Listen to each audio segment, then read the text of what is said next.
My car died at 8:47 p.m. on a stretch of I-77 that had no business being so dark. The engine coughed once, twice, then nothing. I coasted to the shoulder and sat there in the silence, watching my dashboard lights fade out. No cell service, no passing cars. Just the wind moving through the trees and the faint, flickering glow of a neon sign maybe half a mile ahead. The Pines. Vacancy, it said. The P went dark every few seconds, then came back. I remember thinking, at least I won't freeze. I didn't know that was the least of my problems. I tried the key again. Nothing. Checked the fuel gauge. Full. I popped the hood, got out, and stared at the engine the way men do when they know nothing about engines. The cold was immediate, sharper than I'd packed for. Light jacket, one layer underneath, mountain wind that went through both like paper. I grabbed my overnight bag from the back seat and started walking. The access road broke off from the highway shoulder a quarter mile up. 2 dirt tracks with grass growing down the middle, angled down into a hollow between 2 steep ridges.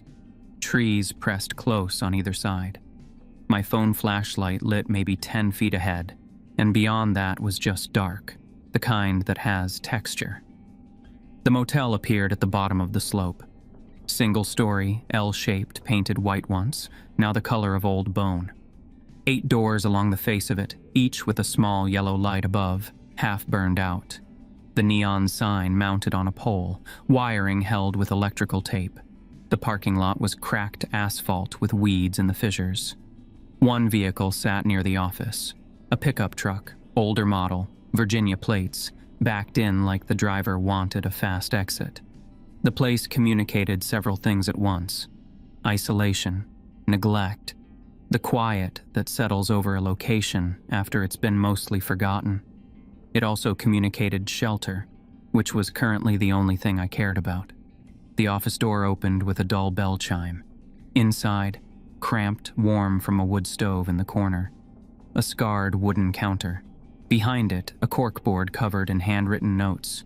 Phone numbers, reminders, papers pinned at odd angles.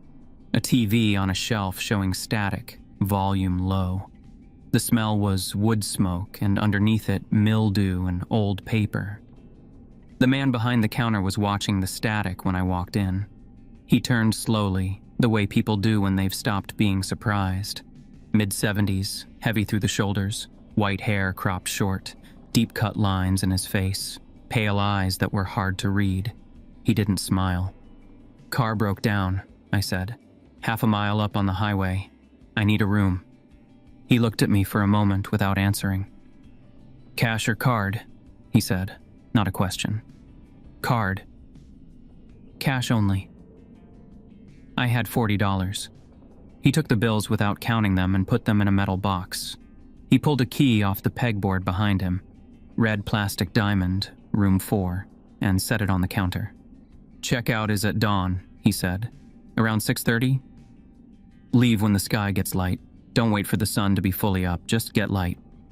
I picked up the key. "Is there a garage in town for the car?" 20 miles to Halling. There's one on the main road." I was almost to the door when he said, "Wait," and reached under the counter. He came up with a laminated card, rounded corners, half-sheet size, the lamination peeling at one edge. He set it on the counter and pushed it toward me with 2 fingers. "Read this," he said. "Follow it. Don't call me unless the room catches fire." I picked it up and skimmed it. 6 numbered rules: door, window, phone, mirror, gaps, last hour. "Is this a local thing?" I said. "A joke for city visitors?" He looked at me, steady, flat, not amused. "You'll know soon enough," he said. "Leave at dawn. Don't stay for breakfast." I waited for the punchline. It didn't come. He turned back to the television. I took the card and went to find room 4. It was at the far end of the L, the last door before the building turned. The key fit. I pushed it open and cold air hit me from inside. Colder than outside somehow, which didn't make sense. I found the light switch. A single bare bulb gave a warm yellow glow that made everything look worn. Small room, A single bed with a dark green comforter, slightly lumpy, a nightstand with a lamp and a rotary phone, heavy black plastic, old, a low dresser with a mirror above it, a window on the parking lot wall, curtains that had once been white, a baseboard heater against the far wall. I turned the dial and it rattled to life, eventually settling to a low hum. The wallpaper was faded beige floral, peeling at the corners. Near the window, a section had lifted away and curled slightly, like a page trying to turn. The carpet was dark brown, industrial, worn flat along the path from door to bed. Old smoke and mildew. The bathroom was small, toilet, sink, faded fish print shower curtain. The fluorescent light above the mirror buzzed before it caught. The mirror itself was standard, silver backing starting to spot at the edges. The faucet ran cold a long time before it warmed up. I sat on the edge of the bed and read the card properly. The rule of the door: lock the deadbolt, slide the chain. Do not open the door for anyone until sunrise, not for the owner, not for the police, not for a woman crying, not for a child, not for anything that sounds like someone you love. The door is the only barrier. Once it opens, it's already too late. The rule of the window: keep the curtains closed. If you see a face at the window, do not look directly at it. Turn off the lights, back away slowly. It cannot see you if you do not see it. It only knows you're there if you look. The rule of the phone: the phone in the room will ring. It will ring 3 times. On the 4th ring, you must pick it up. Do not speak. Listen. When the voice stops, hang up.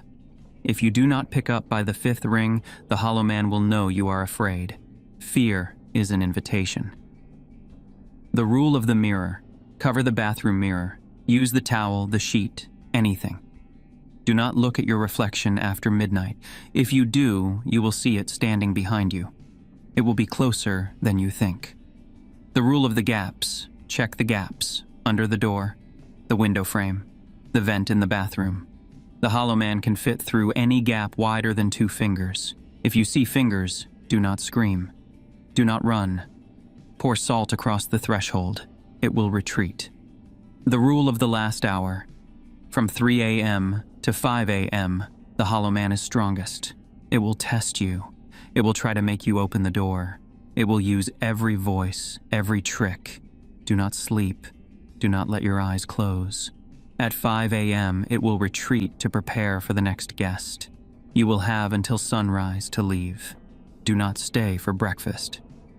Below the rules, in handwriting: the owner knows. Do not ask questions. Follow these exactly. Leave at dawn. Do not look back. I read it twice and then laughed. Short, quiet, the kind that comes out when you're slightly embarrassed by your own reaction. Because my first reaction, genuinely, had been a small spike of unease, which I found ridiculous. I was 28, a graphic designer from Columbus, a man with a podcast library and strong opinions about font kerning. I'd just been spooked by a laminated card. Hollow man, the phone, the mirror, the gaps. It was clearly a bit for city visitors. Some quirky regional tradition, the mountain version of a ghost tour. I'd designed a website for a bed and breakfast in Pennsylvania that leaned into its supposed haunting. Ghost stories were good for business. The old man probably kept a mental log of reactions. I set the card on the nightstand, found my granola bar, and ate it sitting on the edge of the bed. Honey oat. Cardboard with better PR than it deserved. I tried my phone. 1 bar flickered in and out, never resolving. I typed a message to Marcus in Columbus and watched it sit unsent in the outbox for 2 minutes. The TV found a local news channel. Weather radar. Storm system moving up from Tennessee. Snow expected in the mountains by early morning. My car dead on the shoulder. Snow coming. I stretched out on top of the comforter with my shoes still on and stared at the water stain on the ceiling. It was roughly the shape of Florida. I lay there, and listened to the heater hum and thought about my interview tomorrow afternoon in Asheville and whether I could get a tow early enough to still make it. The motel was completely silent outside my door. Not peaceful quiet, emptied out quiet. The kind of silence that doesn't have any ambient life in it. No distant cars, no animals, nothing from the other rooms. Just the heater and the wind and the dark hollow outside. I checked my watch. 10:28 p.m. 7.5 hours until dawn. I was deciding whether to try to sleep when I heard the footsteps. They came from outside, on the concrete walkway running along the front of the building, slow and even. Deliberate. That was the word for them. Not someone walking to a destination, but someone walking with intention. They came from the direction of the office, toward my end of the building. They stopped outside my door. I sat up slowly and looked at the door. The deadbolt was turned, the chain slid across. I'd done that automatically when I came in, a habit from years of cheap motels where the locks feel optional. The gap under the door showed a thin slice of yellow light from outside. No knock, no voice. The footsteps didn't continue past my room. They had arrived and simply stopped. I got up and crossed to the door. I put my eye to the peephole. The walkway was empty. The yellow light above my door lit a small oval of concrete. No one in either direction. The parking lot was still, the pickup truck exactly where it had been. I stepped back and waited. 30 seconds, then a minute. Nothing. Footsteps don't just stop. They continue, or they come with a knock, or the person turns around. These had done none of those things. They had arrived outside my door and ceased, and the hallway was empty. I told myself it was the old man on some kind of round. I told myself mountain acoustics did strange things with sound, that maybe the steps had come from somewhere else entirely. I told myself the peephole had distortion, and I'd just missed someone passing out of frame. I got back on the bed and found that I believed most of it. Mostly. Then the phone rang. The sound filled the room. A real mechanical bell. The kind that vibrates the housing, loud and sudden. I sat straight up and knocked the granola bar wrapper off the nightstand. The phone sat there, heavy and black, and rang a second time. Rule 3 came back to me like a reflex. The phone in the room will ring. It will ring 3 times. On the 4th ring, you must pick it up. I looked at the clock on the nightstand. 11:03 p.m. The phone rang a 3rd time. My hand moved before I'd fully decided. On the 4th ring, I picked up the receiver and held it to my ear and said nothing. Breathing first. Slow and even, slightly wet, like air moving through something that was not quite lungs. I held the line and listened. The breathing continued without changing. Then it shifted, deepened, slowed, and what came next was technically a voice, but wrong in its texture. Dry, rustling, like dead leaves turning over each other in a gutter. You shouldn't have stopped here. A click, clean and final. The line went dead. I held the receiver to my ear for a moment after, listening to the silence that replaced those words. Then I set it back in the cradle. My hands were shaking. Not dramatically. Just the fine tremor that shows up when adrenaline arrives at a situation and isn't sure what to do with itself. I sat with my hands on my knees and looked at the phone. I looked at the card. For a full minute, I didn't move. The voice. The footsteps that went nowhere. The empty hallway. The parking lot with one truck and no people, and a road 20 minutes behind me with no signal and no passing cars. The old man who didn't smile and handed me 6 rules he wouldn't explain. I got up and checked the deadbolt, already locked. I ran the chain through its slot and pressed it. I checked the window curtains, already closed, but I pressed the edges down anyway. I went to the bathroom. The mirror hung above the sink, spotted at its edges, the fluorescent tube humming steadily. Rule 4. I took the hand towel from the rack. Thin, rough, washed 400 times, and draped it over the top of the mirror until the glass was covered. I went back to the main room and picked up the card one more time. All 6 rules. Then the handwritten note. The owner knows. Do not ask questions. Follow these exactly. Leave at dawn. Do not look back. I don't believe in ghosts. I don't believe in backwoods folklore or mountain entities or any of that. I approach the world the way I approach a design brief. Find the logic underneath it. Follow the logic. Produce a result. There is always a logic. But I was alone in a hollow with no car and no signal, and a voice like dead leaves had just told me I shouldn't have stopped here, and footsteps had arrived outside my door and hadn't walked away. The rules were probably nothing. The whole card was probably some elaborate local tradition. But I was going to follow every single rule on it anyway, because I was leaving at dawn regardless, and following 6 strange instructions cost me nothing, and not following them, on the slim, irrational, completely absurd chance that they mattered, was a cost I didn't want to find out the price of. I set the card back on the nightstand where I could see it from the bed. I sat back against the headboard with my jacket back on and looked at the door. 7 hours until light. I was going to be awake for all of them. The card said midnight was when it started. I believed it at about 11:58. I'd been sitting against the headboard for nearly an hour, jacket on, shoes on, the laminated card on the nightstand where I could read it without picking it up. The TV was still running. I'd left it on for the noise, for something that sounded like the rest of the world. The baseboard heater hummed. The room smelled like old smoke and whatever cleaning product someone had used on the carpet the previous decade. I was tired. That was the thing nobody tells you about fear. It's exhausting. The adrenaline from the phone call had burned off somewhere around midnight, leaving me hollow and heavy-eyed and very aware that I had roughly 6 more hours to go before the sky got light. I kept checking my phone clock. 11:41, 11:49, 11:55. I was staring at the water stain on the ceiling when the knock came. 3 sharp raps on the door. Deliberate. I sat up straight. My heart skipped and made up for it immediately. A woman's voice came through the door, frantic, breathy, the kind that's been crying or running or both. Please, please let me in. Someone's following me. Please, I just need... Please open the door. Rule 1.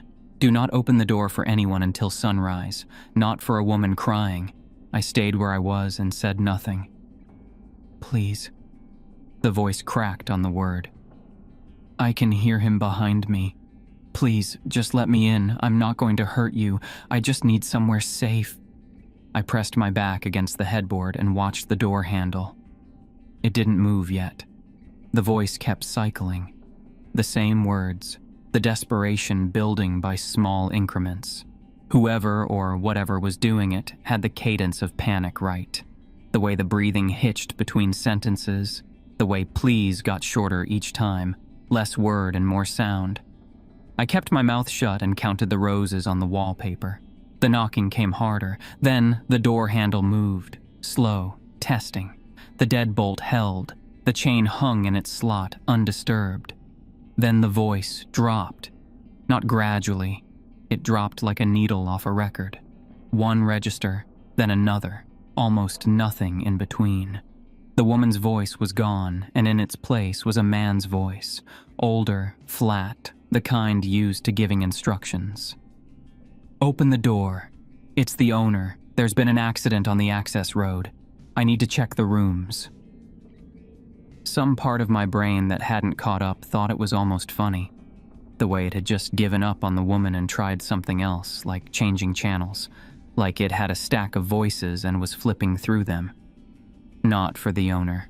I pressed back against the wall and watched the door handle jiggle, methodically, testing each increment of give.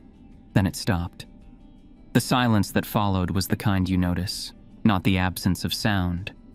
There was still the heater, still the TV static, but the absence of that specific pressure from outside. I exhaled slowly through my nose, Then the curtain moved, a shift in the fabric near the left edge, where it met the wall. Like something outside had pressed against the glass. I went still. Rule 2. Keep the curtains closed. If you see a face at the window, do not look directly at it. Turn off the lights. Back away slowly. I reached over and switched off the lamp. The TV cast the room in a dim, shifting gray. I slid off the bed onto the floor and stayed low. The curtain moved again, more deliberately. The fabric pushed inward slightly, the outline of something pressing against the glass from outside. I kept my eyes at an angle to it, the way you look at something in peripheral vision at night to see it better. I didn't look directly. In my peripheral vision, I could see the shape. A face, or the suggestion of one, pressed against the glass. Pale, smooth, close enough that I should have been able to see features. There weren't any, just a pale oval leaning against the pane.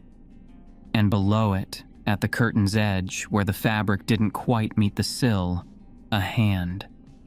The fingers were wrong. Too long. The kind of length your brain tries to remeasure because it must be wrong. They moved slowly along the bottom of the window frame, feeling for the gap between the glass and the sill. Patient, searching. I stayed on the floor and did not make a sound. Rule 5. The hollow man can fit through any gap wider than 2 fingers. Pour salt across the threshold. It will retreat. Salt. The granola bar from earlier. There had been 2 small paper packets in the front pocket of my bag, the kind that comes with gas station food. I hadn't used them. I crawled toward the bag on the dresser, moving slowly. The TV static shifted, the room went briefly brighter, and I pressed flat. Then dimmed again, and I kept moving. The zipper sounded like a gunshot. I held still. The shape at the window didn't react, or if it did, I couldn't tell from the floor. The fingers kept their slow movement along the sill. I got the front pocket open and felt around. Earphone, receipt, the flat paper of a salt packet, then a second one underneath. 2 packets. I didn't know if it was enough. I crawled back to the wall beneath the window, staying below the sill level, and reached up without lifting my head. I pulled the curtain edge aside just enough to reach the sill and poured both packets in a line, left to right, as even as I could manage with shaking hands. For a moment, nothing. Then a sound like water on a hot pan. A brief, sharp hiss. And then something that was not quite a sound and not quite a feeling. More like a pressure releasing. The way a room changes when someone storms out of it. The fingers withdrew. I pulled the curtain tight against the sill and held it. The shape moved back from the glass. The curtain went still. The window went dark. I stayed on the floor for a long time after that. The TV murmured, the heater hummed. Outside, the wind moved through the hollow. I checked my phone. 12:41 a.m. I got up slowly, back to the window, and turned the lamp on. The room was exactly as I'd left it. I went through my bag for anything else I could use. My lighter, a Bic, half full, a travel-sized can of deodorant, a pocket notebook and pen, no more salt. I put the lighter in my jacket pocket and started checking the gaps. The card said to check under the door, the window frame, and the bathroom vent. The windowsill was salted. The door gap was maybe half an inch. I looked and saw nothing but the thin orange light from outside. I pressed a rolled bath towel against the bottom of the door and stood up. The bathroom vent. I hadn't looked at it yet. It was in the ceiling above the shower. A standard metal grate, 6 inches square. I stood under it and looked up. The grate was screwed in place. Behind it, dark. I listened. Nothing moved in the duct. I went back to the main room and sat on the bed with the card. 1:09 a.m. 2 hours since the knock. Nearly an hour since the window. The motel was quiet again. The TV had settled on a channel that was mostly static, with occasional fragments of a weather broadcast. I caught the word accumulation twice before the signal dissolved. I was thinking about the job interview I was not going to make. I was thinking about my car on the shoulder with snow coming. I was thinking about Marcus back in Columbus, who had probably noticed by now that my text hadn't delivered and was doing exactly nothing about it. I thought about all my completely normal problems and how much I would have preferred to be dealing with them. The phone rang. I looked at the clock. 1:30 a.m. exactly. One ring. Silence. I stared at the phone. Rule 3 said it would ring 3 times and I had to pick up on the 4th. That was how it worked. That was what happened the first time. The phone rang twice. Silence. My mouth went dry. This was wrong. The pattern was wrong. I waited. The phone sat on the nightstand and did nothing. The silence stretched out. The phone rang a 3rd time. Silence. No 4th ring. I sat with my hands in my lap and did not pick up because the rule said 4th ring and there was no 4th ring. 1, stop. 2, stop. 3, stop. That wasn't the sequence. Something was off. The phone did not ring again. I sat there trying to work out the logic. The rule said to pick up on 4. The rule also said if I didn't pick up by the 5th ring, it would know I was afraid. There was no 5th ring, barely even a 4th. So had I broken the rule? The card didn't cover irregular patterns. I'd made a judgment call and I didn't know if it was the right one, and not knowing I was beginning to understand exactly the point. I set the card face down on the nightstand. I didn't want to look at it. 1:48 a.m. I turned the TV off. The room felt smaller without it. Then I heard the dripping, coming from the bathroom. A single drop, every 2 seconds, perfectly even. I hadn't left any water running. I'd checked twice. I sat still and counted. 1, 2, 3, 2 even for a faucet. 2 regular. I went to the bathroom door and pressed my ear to it. The dripping continued. I opened the door. The fluorescent light buzzed and caught. The mirror was still covered. The sink was dry, both taps closed. The shower was dry. The floor was dry. Nothing was dripping. I stood in the doorway and listened. Drip, drip, drip. Inside the wall, behind the tile, somewhere in the plasterboard, I pressed my palm against the wall beside the sink. Cold tile. The sound right there, just behind the surface, and nothing on either side of the wall was wet. I went back to the main room and sat on the bed and tried to ignore it. I couldn't. A single drop at a regular interval is designed by the structure of human attention to be impossible to ignore. Drip, drip, drip. I pressed my palms over my ears. The sound didn't dampen. Same volume, same interval, which meant it wasn't in the bathroom wall. The sound was in my head. I sat on the edge of the bed with my hands over my ears, and the dripping went on. Same pace, same interval, same exact space between each one. I took my hands away. Still there. I went back to the bathroom. Still there. Same volume, whether I was 6 inches from the wall or standing in the middle of the main room. I understood then what was happening. Not a pipe, not a faucet. Something doing what it had been doing all night in different ways. Testing. The voices at the door, the face at the window, the phone's wrong rhythm. And now this. A sound with no source that followed me when I moved, that couldn't be blocked or traced or fixed. It was learning what bothered me, and it was getting better at it. I took my hands down and looked at the door and the covered window and the nightstand where the card lay face down. 2:06 a.m., almost an hour until 3 a.m., when Rule 6 said it would get worse. Whatever had spent 2 hours finding new angles, voice, face, phone, sound, was apparently just warming up. I picked the card up and set it face forward on the nightstand where I could see it. The dripping continued, even, patient. 1 drop at a time. I didn't cover my ears again. I let it go on and tried to hold the shape of my own mind against it, the way you hold your footing on a slope. Not fighting, just not giving any ground. Outside, the wind came down through the hollow. Somewhere above the ridge, snow was beginning to fall through the dark. It had been a long night already. It was going to get longer. The dripping stopped at 2:14 a.m. Just like that. One drop, then nothing. The way a clock stops mid-tick. I sat on the edge of the bed in the sudden quiet and waited for it to come back. It didn't. The heater hummed. The room held its cold. The silence that replaced the dripping was, somehow, worse than the dripping had been. At least the dripping had been something I could track, something I could count. This was just nothing, and nothing meant it had moved on to whatever came next.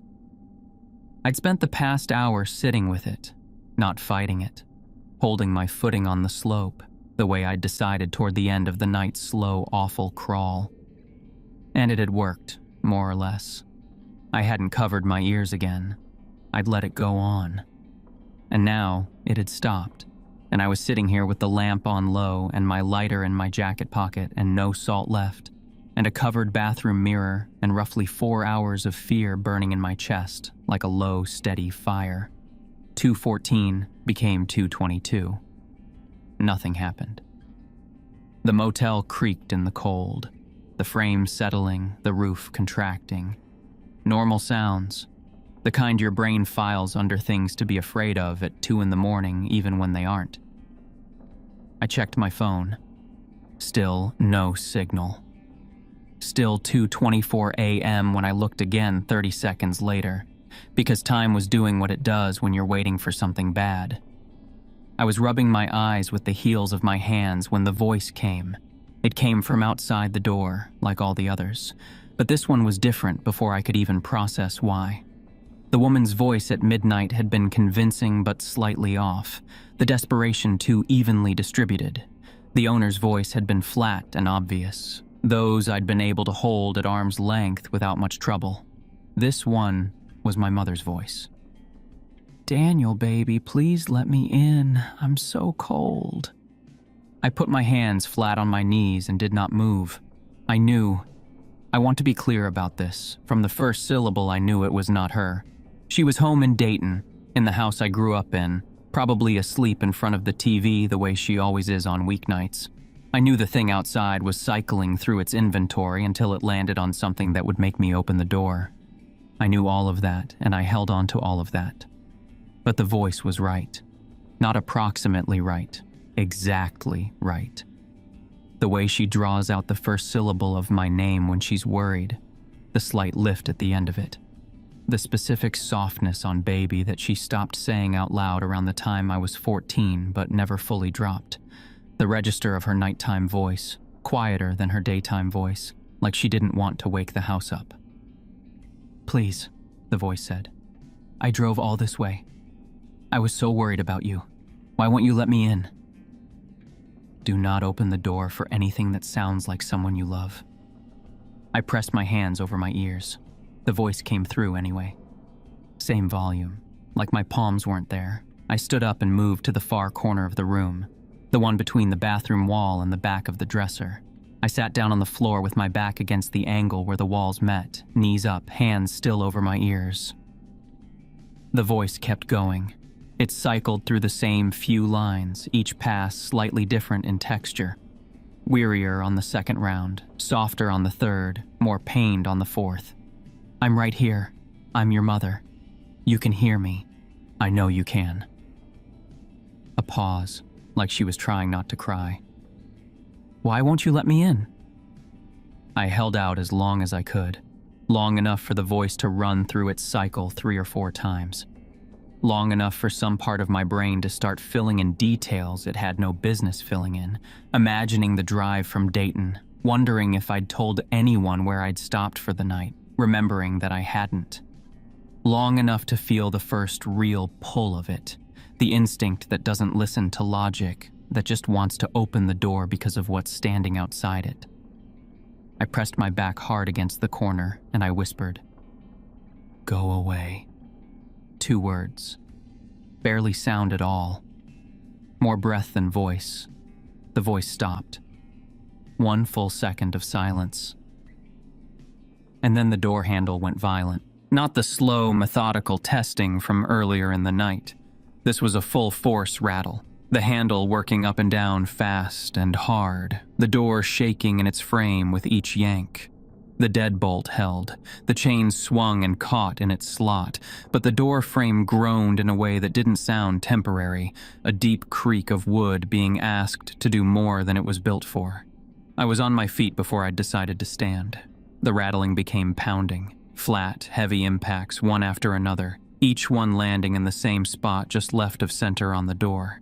It wasn't a fist, wrong sound for a fist, too solid and too even, like something dense being driven into the wood repeatedly without fatigue. The door bowed slightly with each blow, not enough to give, but enough to show me it wasn't permanent. I grabbed the nightstand, lamp, phone, and card scattered to the floor, and dragged it across the carpet to block the door. Then the chair from the corner of the room. Then the small table that sat under the window. I built the stack in about 2 minutes, not thinking past each piece, just building the wall between me and the outside. The pounding continued through all of it. Same rhythm, same force. It was not trying to break the door down in a hurry. It was just continuing, the way rain continues. I looked through the peephole. The walkway was empty. The yellow light above my door lit the small oval of concrete outside. No one there. The pounding was coming from directly in front of me, but the peephole showed nothing. I stepped back. I stood in the middle of the room with all my furniture piled against the door and my lighter in my hand, and I thought, very clearly, it is real. Whatever it is real, and it is outside this door, and the only thing between me and it is wood and a chain not rated for this. Then from the bathroom I heard something crack. A single sharp sound, clean and sudden. Then a smaller sound right after, like an echo slightly delayed. The pounding stopped. I turned and looked at the bathroom. Dark inside except for the light spilling in from the lamp behind me. Every reasonable instinct said to stay in the main room, keep my eyes on the door. The bathroom was secondary. Whatever had cracked was probably not worth knowing about. I went in anyway. The fluorescent light buzzed before it caught. The hand towel I'd hung over the mirror was on the floor. The top edge had slipped off the frame and the towel had dropped clean, and the mirror behind it was cracked. Not shattered. Webbed the way a windshield looks after impact. Fracture lines spreading from a point near the center left across the full face of the glass. Still mounted, still in the frame, but cracked, like something had hit it from behind. In the fractured segments of glass, I saw the room behind me. About 1 second passed. In that second, I registered the bathroom doorway, the angle of the main room through it, the lamp on the floor where it had fallen from the nightstand, and standing in the center of the main room, right where I had been standing 40 seconds ago, a figure. Tall, perfectly still. Long coat, and where the face should have been, a smooth, pale surface with nothing on it. No eyes, no mouth, nothing. Rule 4. Do not look at your reflection after midnight. If you do, you will see it standing behind you. I turned away, hard and fast, the full-body decision. Eyes to the tile floor, the faded fish curtain, the dry porcelain of the tub. I did not look back at the mirror. The image was already in my head. The smooth face, the coat, the absolute stillness of something that had nowhere else to be and all night to be there. I backed out of the bathroom and pulled the door shut behind me. My hands were shaking badly enough that holding the lighter was an effort. I pressed my back to the wall next to the bathroom door and tried to breathe slowly and think past the image burned behind my eyes. The pounding had stopped while I was in the bathroom. The room was quiet. I looked at the floor in front of the door. Something was sliding under it. Fingers. Pale, long, coming through the gap where the bath towel I'd wedged there had been pushed aside. They moved slowly, the tips bending at joints that were too many, and they searched the carpet just inside the threshold, left, then right, slow and deliberate, feeling their way. They reached the salt line, or where it had been. When I'd dragged the nightstand across the floor earlier, I'd cut through it. The line was broken in at least 2 places. The fingers moved through the gaps without pausing. No hiss, no retreat, no resistance, no salt. The fingers kept coming. They reached further in. 2 of them found the inside face of the door and began curling upward along it, moving toward the handle from the inside. I didn't scream. The card said, "Don't scream," and anyway, my throat had closed. I went to the bathroom on reflex, not decision. The shelf above the toilet, travel deodorant, aerosol, still mostly full. I grabbed it. Came back to the door.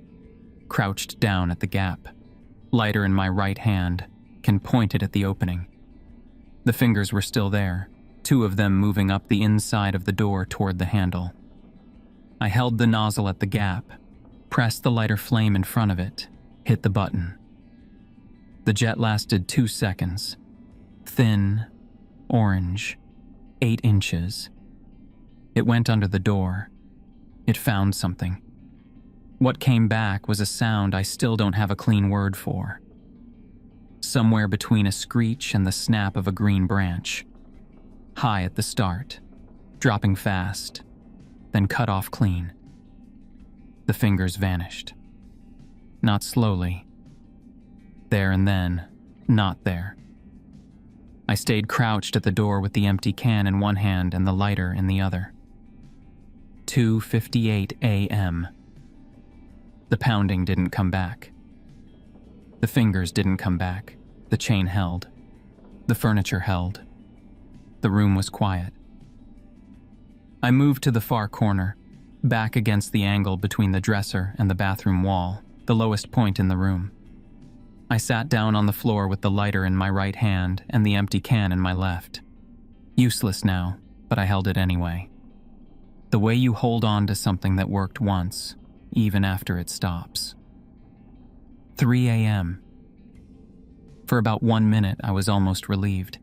Then I remembered what the card said about 3 a.m., and relief started to look like the wrong reaction entirely. The knocking stops. The scratching stops. The silence is worse than the noise. The card had not been wrong yet. I felt it before I heard it. A pressure behind my eyes, low and steady. A hum that wasn't the baseboard heater and wasn't the building settling. Something below the range of sound, but not below the range of feeling. And then the whispers started. Not from outside the door. From everywhere. The walls, the floor, the ceiling directly above my head. Low and close, like the room itself was speaking. Open the door. Just a crack. Just a look. I pressed back into the corner and said nothing. "We're so cold. We're so hungry. You've been so careful all night. Just this once. Just open the door and let us in out of the cold." The wallpaper across the room had been peeling at the seam near the window since I arrived. That lifted section I'd noticed the first time I turned the light on. Now it moved. Not falling, not a draft. Slowly pressing outward from the wall, the way a palm pushes at a sheet from the other side. The raised edges caught the lamplight differently, the shadows shifting in the fold of the lifted paper, and in those shadows I could see, in my peripheral vision, not directly, the shape of a face. Smooth, no features, watching from inside the surface of the wall. I did not look at it directly. I looked at the door and started counting. 1, 2, 3, 4, 5.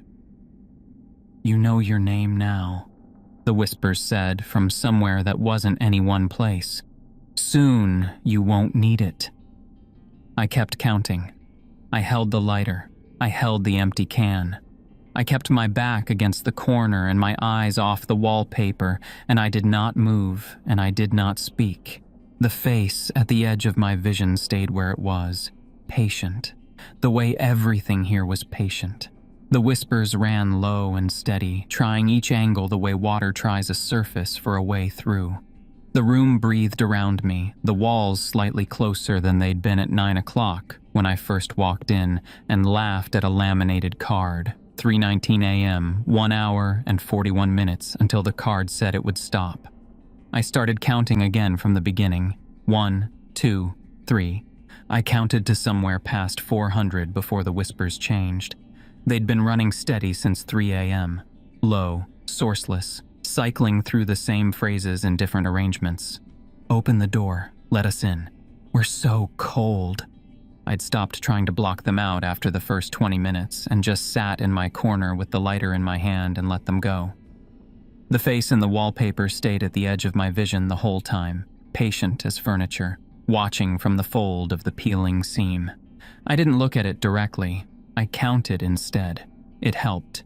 Barely, but barely was enough. 3:30 a.m. came and went. Then 3:45.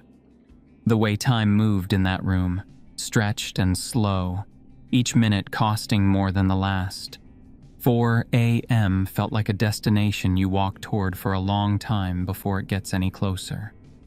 At 4:01, the whispers stopped. Clean stop, like someone cutting a cord. The room went quiet. Heater, wind coming down the hollow, the creak of the building in the cold. I stayed in my corner and didn't move, because the last time everything went quiet, I'd ended up with fingers coming in under the door. I waited. 1 minute, 2. The wallpaper face had gone too.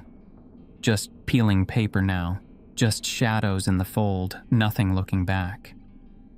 For one very stupid and very brief moment, I thought it might be over. Then I heard the key in the lock.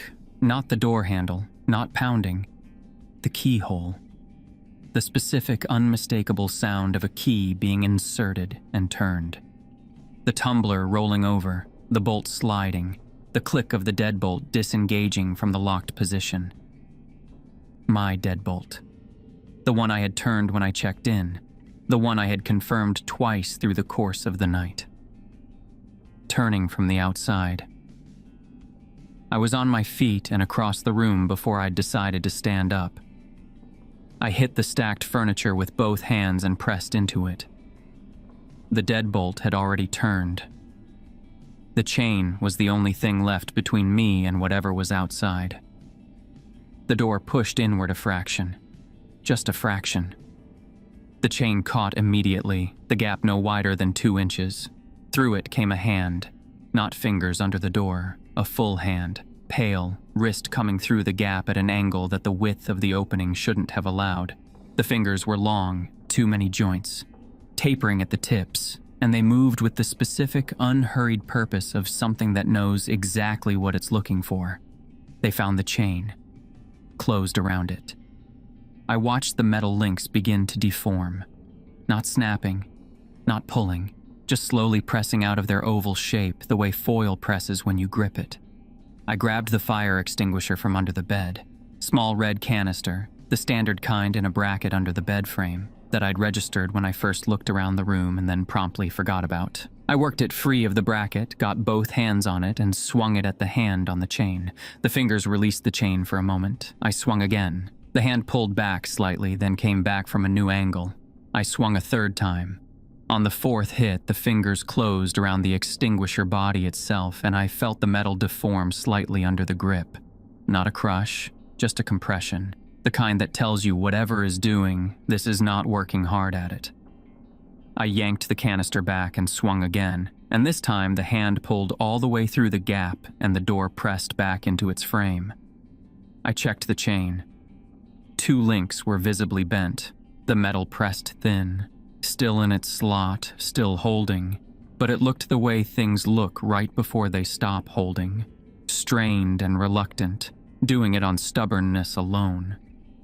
I pressed the nightstand harder into the door and sat on the edge of it with the extinguisher across my knees.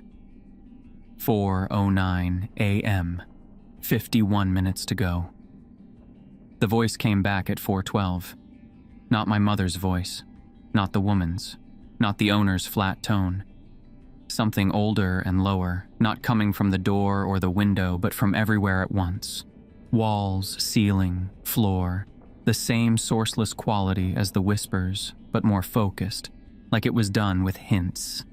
Let me in, I'll make it quick. You won't feel it for long." I held the extinguisher and said nothing. "I'll wear you well. You're young. You have a good face. I'll take care of it." I looked at my phone on the floor near the bathroom door. 4:14. 46 minutes. "You're tired. I can see how tired you are. You've been so careful all night and you're exhausted. Just close your eyes for a moment. Just rest. I'll be here when you open them." That one was the most dangerous thing it had said all night. Not because it frightened me, because it was completely accurate. I was tired in a way that had passed through ordinary exhaustion into something structural. A tiredness in the joints, behind the eyes, in the part of the brain that makes decisions. My vision kept wanting to blur at the edges, the lamplight developing a soft haze around it that I recognized as my body starting to shut itself down. Do not sleep. Do not let your eyes close. I reached down and picked up the room key off the floor. Red plastic diamond, room 4, the one the owner had handed me roughly 7 hours ago when this started. I pressed the edge of it into my palm, not hard enough to cut. Hard enough to keep the nerve endings active, a physical anchor, something a college roommate had taught me during finals week when the stakes were nothing like this. The voice continued, low and even, cycling through its angles, sometimes from directly behind me. I didn't turn around. Once from inside the bathroom, through the closed door. I didn't go check. I sat on the nightstand with the key in my palm and kept my eyes on the chain. 4:23 a.m. The door moved again, not pounding, not the key, a slow, steady, even pressure. Something leaning into it from outside with its full weight, no hurry, just constant force. The furniture stack shifted an inch, the chain went taut, the bent links groaned. I put both feet flat on the floor and pressed my back into the nightstand. The door pushed against me. I pushed back. For a couple of minutes, it was just that. Two forces, neither giving. The chain held at the weakened links by what felt like the stubbornness of metal alone. "You're alone out here," the voice said. "No one knows where you are. No one is coming." Both true. Marcus hadn't heard from me. My car was still on the highway shoulder. Nobody knew I was in this hollow. I knew the voice was using something real to reach me, and I knew that knowing that didn't make it less effective, and I pressed back against the door and breathed and held on. 4:31 a.m. The pressure on the door released, the nightstand stopped fighting me, and I nearly pitched forward onto the floor. Silence. I counted to 140 before the voice came back. Quieter this time, almost gentle. "You've done so well. You're almost there. Just open the door, just for a moment. Then it's done." 4:38 a.m., 22 minutes. I understand that 22 minutes is not a long time, but I had been in that room since 9 o'clock the previous evening, and in the corner since 3 in the morning, and the distance between 4:38 and 5 o'clock felt the way the last mile of a long walk feels, longer than everything before it combined. The door pushed again, softer. Just testing. The chain held. 4:47. The voice went quiet. Just the heater. Just the wind. I sat on the nightstand and watched the door and did not close my eyes and pressed the key into my palm. 4:51. 9 minutes. 4:53. The deadbolt was tried again, one sharp attempt, then released. Then one hard pull on the chain, the bent links giving a high, thin note. They held. 4:55. The voice won last time, right at the door. Not from everywhere. From just outside, close, quiet, direct. I'll be here for the next one.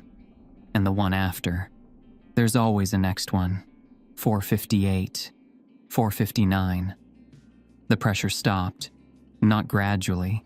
Clean, like everything else in this place, stopped clean. The way the whispers had stopped. The way the dripping had stopped. The way the pounding had stopped. One moment it was there. The next, it wasn't. 5 a.m. I didn't move for 5 minutes. I sat on the nightstand and counted to 300. Slowly. Every number. I wasn't going to trust a quiet room until I'd confirmed the time. 5:05. Outside the curtains, the dark had shifted from black to deep blue-gray, the color of the sky about 40 minutes before proper sunrise, pre-dawn, close. I got up.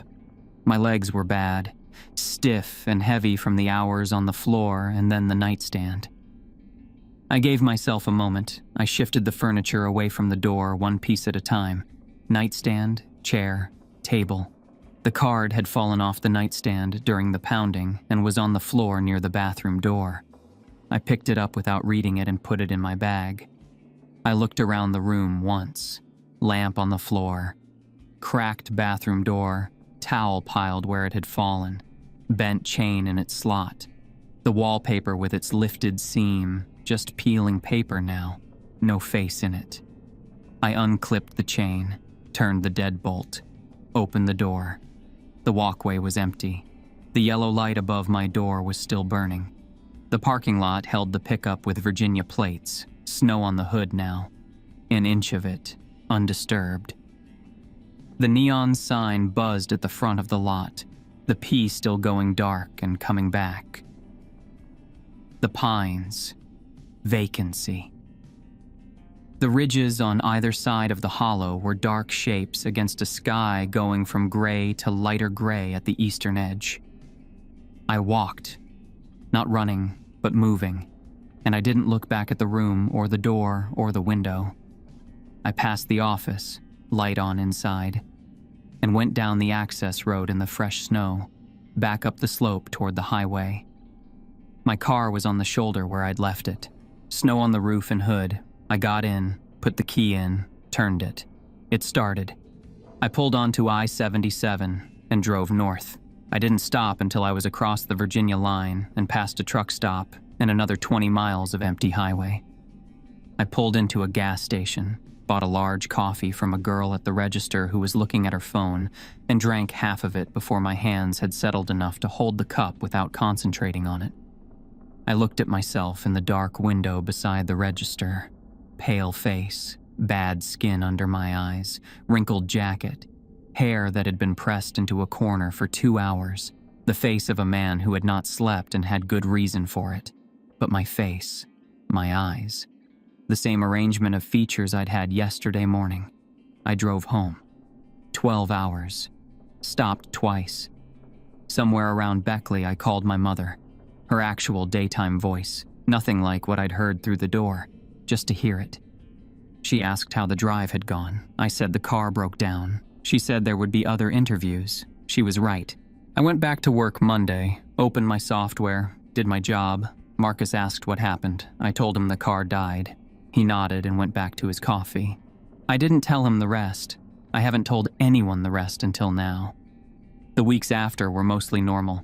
I functioned. Went to work, came home, cooked dinner, watched TV. More or less fine, most of the time. Except my bathroom mirror has a towel over it now. Has had one since the night I got home, when I went to brush my teeth and glanced into the glass, and for 1/2 second saw, or thought I saw, a shape behind my reflection. Smooth, pale, no features. There and then, not there, gone before I could be certain. I covered the mirror. I haven't uncovered it. And sometimes my phone rings late at night, once or twice a week. 1 ring, then 2, then 3. I watch it, and I don't pick it up.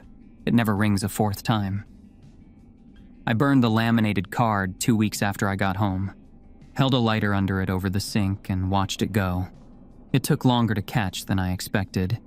Then I made my own.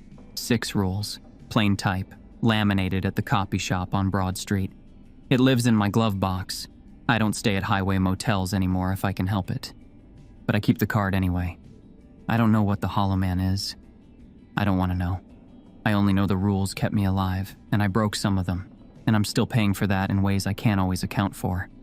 If you ever find yourself at a motel off a highway interchange deep in the Appalachian Mountains, and the owner hands you a laminated card, read it.